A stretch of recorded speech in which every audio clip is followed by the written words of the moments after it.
So I'm very fascinated about where you are in your life because I genuinely believe the world is telling you the reverse of the right information.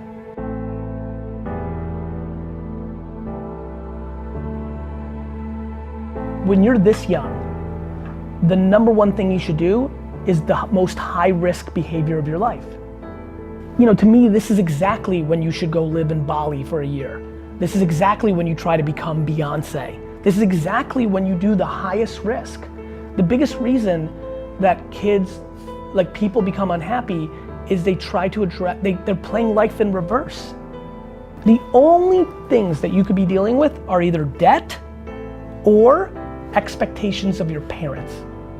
And what your parents and society do is tells you to do the lowest risk maneuver.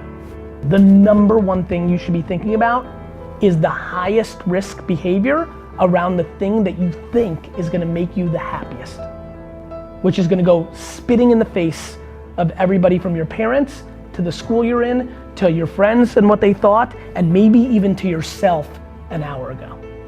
Self-awareness is the most important. Without even knowing any of you, I'm sure your love affair with your music skill, craft, has evolved through your life, right? And this is exactly the time where some of you are looking in the mirror and be like, do I even love this shit anymore? Another huge recommendation I would give you is go work literally for free or like minimum wage or as little as possible for the exact human being that you aspire to be.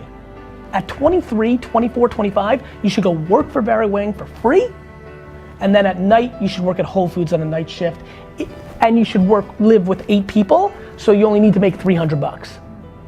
But everybody does the reverse. They take a job that they don't even like for $3,000 more. I have a lot of empathy for people in debt.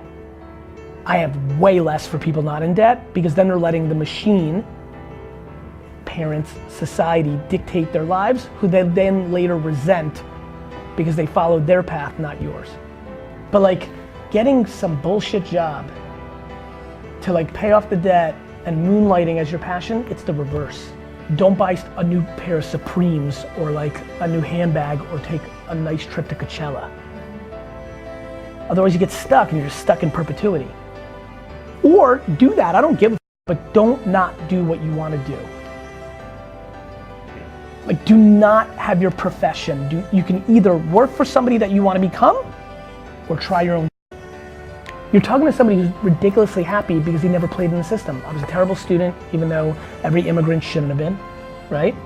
I worked for my dad's liquor store and built up a family business for my family, so I made no money. I built it for, you know, my narrative is very tricky. A lot of people are like, oh, but your dad, I'm like, I built my dad's business for him and left with nothing at 34.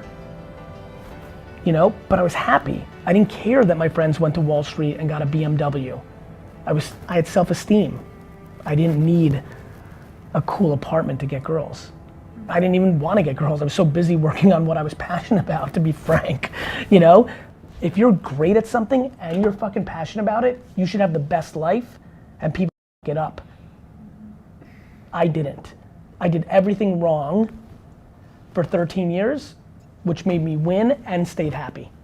Even though you're studying a field that is related to what you want your career path to be, you're still in classes, and completing those classes takes a lot of effort and time. Right, they're putting classes that have nothing to do with the future, right? Yeah, okay. That. My personal point of view on that is to only allocate the amount of time and passion that allows you to get to the next place you need to.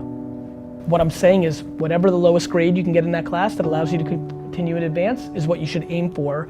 A lot of people's DNA only makes them strive towards perfection, which eats up an allocation of time that I think you should be deploying on other things. So if you're telling me right now you're self-aware enough to know this fucking accounting class or whatever the fuck you go to is not gonna mean anything to me, you know, there's only a couple variables. One, there's the school's rules of what you need to get to pass and graduate, right? Then the only other variables are your own kind of, you know, self-worth of how you deliver in a class environment. And the only other variable is your parents or anybody else you respect's ambition of your grade point average. Those last two don't mean anything.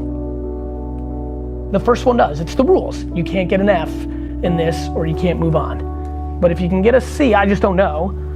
I'm saying least amount of resistance against your own self-awareness and passions that allows you to then get, all of a sudden, as you can imagine, when you're getting an hour back a day from studying on some class that's some bullshit, but you know yourself that you can get a C instead of an A, now you have an hour to make Instagram content that may actually lead to the thing that you want to do for a living. I'll tell you what, my parents are gonna love hearing that. I'm sure. Listen, I'm recording this so every fucking parent on earth can see it, because if you're a great parent, you want your kid to be happy, not to get a grade point average that you can go brag at the country club. That's, to me, the line in the sand of great parents versus good parents versus bad parents. And I'm thrilled to say that. So if you're put in a situation where you have to choose between two big opportunities, you'll never know what the alternative would have been. You pick one and you never, ever, ever even consider to look back, because you have to understand why. I always play this out. Let's say when you go to heaven, they can show you what would have happened, because that's the only way you'd ever see it. What people don't understand is, oh, Basha, you made the wrong call. You should have went to grad school instead of that opportunity, or this company instead of that company. And it was perfect, and you rose like a phoenix, and you were the head of all sound, and everything went great. But then you had to go to Virginia on business, and you got hit by a car and you died at 31. That's life. So, to like look at two ideas and think you can practically make a good decision is laughable. Literally flip a coin.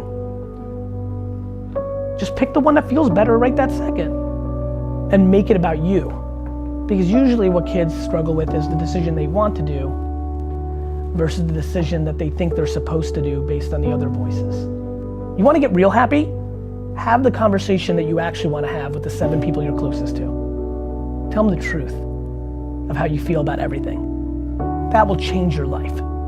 What you don't know is that even if they are pissed at you and like say, who the fuck do you think you're, no matter how much they shit on you, the level of respect will be real. That's where it's at. And honestly, I'm not telling you to go call your mom and say, but I am saying that the transition to the happiest place you can go is if you can be self-fulfilled within yourself, be empathetic for your parents, not mad. A lot of you probably have this. Either your grandparents or parents paid a lot of sacrifices to give you this chance.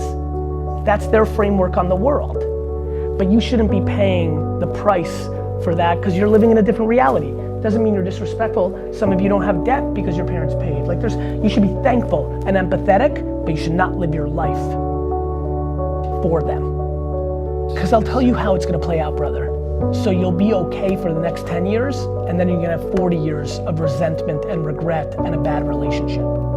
Parents a lot of times see this content, they get mad at me. But then I talk to them, and I'm like, you may be upset with me now, but email me in 2037. When your kids have no ammo on you to blame you for their unhappiness. I'm always worried about your guys' backgrounds to, are you living your life for the machine or for your parents? And not because I want to razz parents, it's because I want you to actually have a good relationship with your parent. I'm just willing to have a little pain from 22 to 28. Guys, the only thing I'm hedging against is regret. That's what you need to be careful of. And that's what most people do. They build a life that leads to regret. Nobody old and about to die talks about what they did. They talk about what they didn't do. And you're in the best spot right now. You're in the best spot you'll ever be. Straight up. This is the time to be most thoughtful. But everybody wants you to figure out your life now. Your parents don't have their lives figured out. This is the time to taste and put yourself in good positions. You could do everything wrong for the next 10 years of your life and be young. And have unlimited time to do anything you want. I don't know what to tell you. You could do everything wrong. This is when you need to be ridiculous.